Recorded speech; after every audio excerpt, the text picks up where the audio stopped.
Ang salitang yawa ay may negatibong kahulugan sa ibang wika. Sa iba ay ito'y nangangahulugang demonyo o diablo, habang sa ibang lugar naman ay ito'y ibang klase na mura na talagang masamang salita. Ngunit sa ating istorya ngayong araw, alamin natin na pwede itong maging pagkakakilanlan ng isang individual dahil sa estilo nito at pamamaraan niya ng paghasik ng lagim gamit ang droga. Jeffrey Diaz ng Cebu, Kerwin Espinosa ng Leyte, sa Bohol naman ay Rowen Secretaria o kilala sa bansag na alias Yawa. Sa pangalan pa lamang niya ay tila mapapamura ka na dahil sa sinasabing siya ay kahalintulad ni Jeffrey sa taktikang magkunwaring bayani o Robin Hood sa kanilang lugar. Nang sa gayon ay makuha niya ang loob ng mga tao sa lugar na kanyang kinasasakupan. Marami sa kanyang mga kalugar sa Banacon, Cebu ang nagpapatunay sa kabaitan ng tinatawag na yawa na tila kabaliktaran ng kanyang alias. I promise you, change is coming, including your birthday, which will be changed to November 2. Ang madugong pagtugis dito noong 2016 sa kasagsagan ng kampanya kontra droga ng dating Pangulong Duterte ay ikinalugmok at ikinalungkot ng mga tao sa isla ng Banacon, Bohol. That I am committed to stop drugs before I go out. Which means to say, Father, Monsignor, Bishop, which means to say, marami pang patayan to. Maraming mga kwento ng paghanga at positibo sa naging buhay ni Rowen Secretaria, pero sa mga alagad ng batas at sa mga taong naperwisyo niya ay isa pa rin siyang salot sa lipunan na kailangang supili.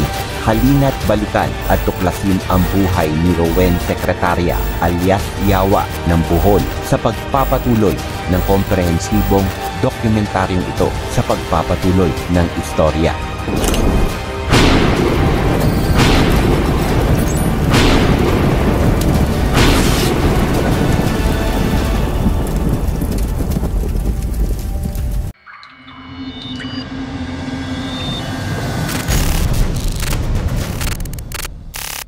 Si Rowen Torrefiel Secretaria ay 33 taong gulang na mas kilala sa bansag na alias Yawa na sa Tagalog ay nangangahulugan na alias Demonyo. Nakilala siya sa Bohol dahil sa siya ay itinuturing na isa sa pinakamalaking drug lord sa rehiyon at siya ring pinakabatang drug lord sa nasabing lugar. Ang kanyang pagkatao ay unang nadiskubre nang ituro siyang tagatulak umano ng ilegal na droga ng kanyang mga tao, lalo na sa mga lugar ng Ermita at Pasig sa siyudad ng Cebu.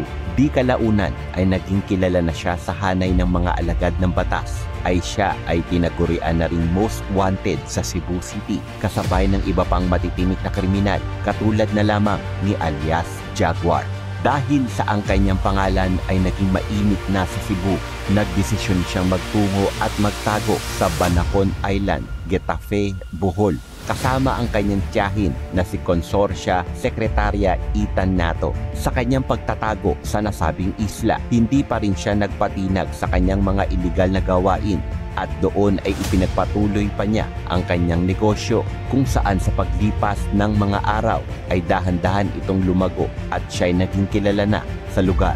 Dahil sa kanyang pagtatago, natagalan pa ang mga otoridad na tukuyin ang pagkatao ni alias Yawa. Ngunit hindi pa rin nagtagal ay napag-alaman din nila na iisa lamang ang katauhan ni alias Yawa at ang kilala nila sa tawag na Sekretarya.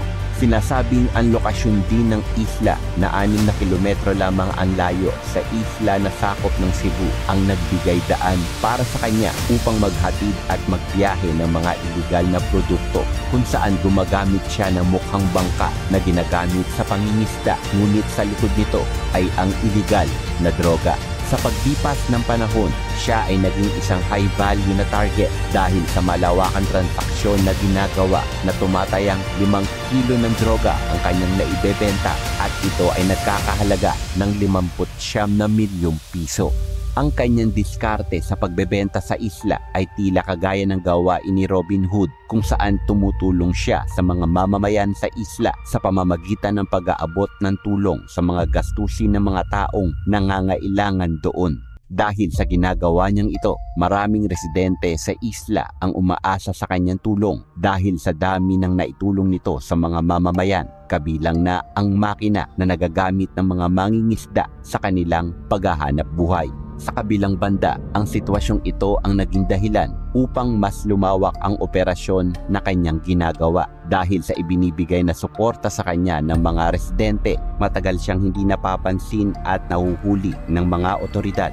At sa paglipas ng panahon, siya ay naging isa sa pangunahing supplier ng droga sa probinsya ng Bohol, pati na rin sa ibang bahagi ng Cebu. Ika-28 ng Mayo, ang swerte niya ay naglaho matapos makuha ng pulis ang impormasyon na uuwi siya sa Cebu, dahilan kung bakit nasa Lakay ang kanyang hideout. Ang pagsalakay ay pinangunahan ni Senior Inspector Hendrix Bancoleta kasama ang mga miyembro mula sa Cebu Provincial Office at Intelligence Branch ng Bohol Provincial Police Office. Ang nasabing grupo ay may hawak na arrest warrant para kay Yawa na inilabas dahil sa paglabag niya sa Dangerous Drugs Act of 2002. Bagaman ang misyong gagawin ay may tuturing na mapanganib, ang mga otoridad ay armado ng matataas na kalibre ng baril at talaga namang full force upang masigurong sila'y magtatagumpay sa kanilang mga plano. Bandang alas 4 ng umaga, dahan-dahang nilapitan ng mga pulis ang hideout ni Yawa habang ito ay abala sa isinasagawang pagpupulong kasama ang mga tauhan. Hindi nagtagal ay nagsimula ang mainit na engkwentro kung saan kahit sinubukan ng mga pulis na pasukin si Yawa, mas pinili pa rin ito ang manlaban, dahilan kung bakit nagsimula ang pagpapalitan ng putok at pagpapaulan ng mga bala ng dalawang kampo. Matapos ang engkwentro, natagpuan ng mga pulis ang katawan ni Yawa kasama ang dalawa nitong alagad na pawang mga wala ng buhay. Ang iba naman na nagtamo ng mga sugat ay dinala sa paggamutan, habang ang iba naman ay nakatakas at nagtago. Sa lugar naman na pinangyarihan ng insidente, nakuha ang mga baril katulad ng pistol, 45 at revolver. Sa paglalarawan, sinasabing si Sekretarya ay tunay na mahirap hulihin sapagkat may mga individual na pumoprotekta rito. Sinasabi rin na maraming bayan ang naapektuhan dahil sa pagkakalat niya ng mga illegal na droga.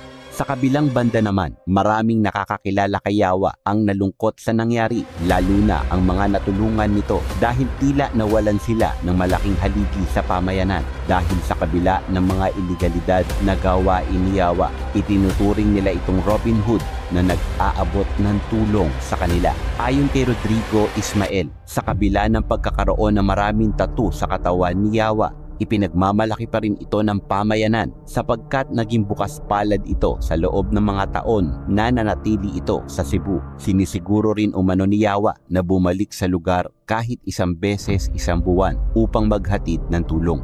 Ayon pa sa isang residente, binigyan siya ni Yawa ng 200,000 piso upang maipalit ang bangkang nasira dahil sa bagyo. Ayon sa kanila, hindi na nila tinanong kung saan nanggaling ang pera dahil ang mahalaga para sa kanila ay may nakatutulong sa kanila.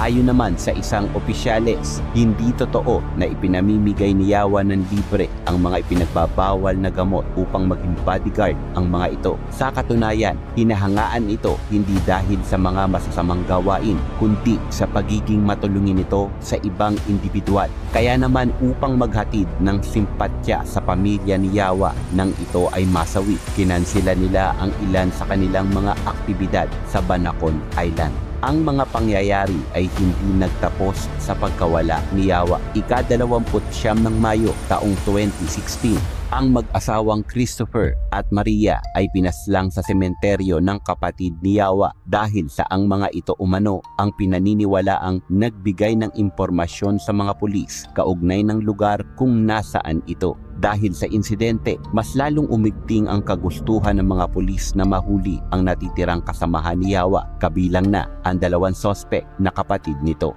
Sa Administrasyong Duterte, ipinahayag ng Pangulo ang tinataglay niyang determinasyon upang mahuli ang mga kasamahan ni Yawa. Ika-2 ng Hulyo taong 2016, ang mga natitira nitong kasamahan kabilang na ang kapatid nito ay sumuko na sa Cebu City Police Station.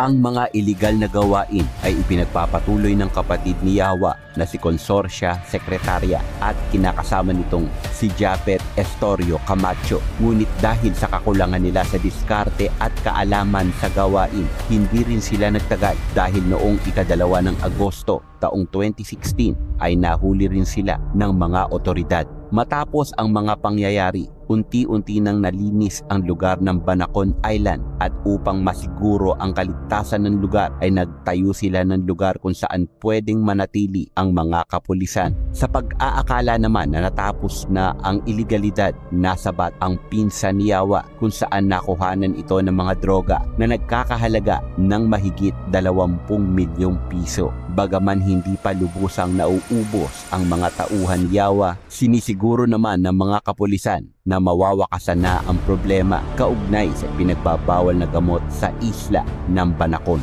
Sa huli, ang mga kilos na maala Robin Hood ay itinuturing na gasgas na ng mga pulis. Ang mga gawaing naghahatid ng tulong sa mamamayan gamit ang mga perang nagmula sa iligal na gawain ay maituturing na isang taktika na may mabuting hangarin ngunit may maduming pamamaraan.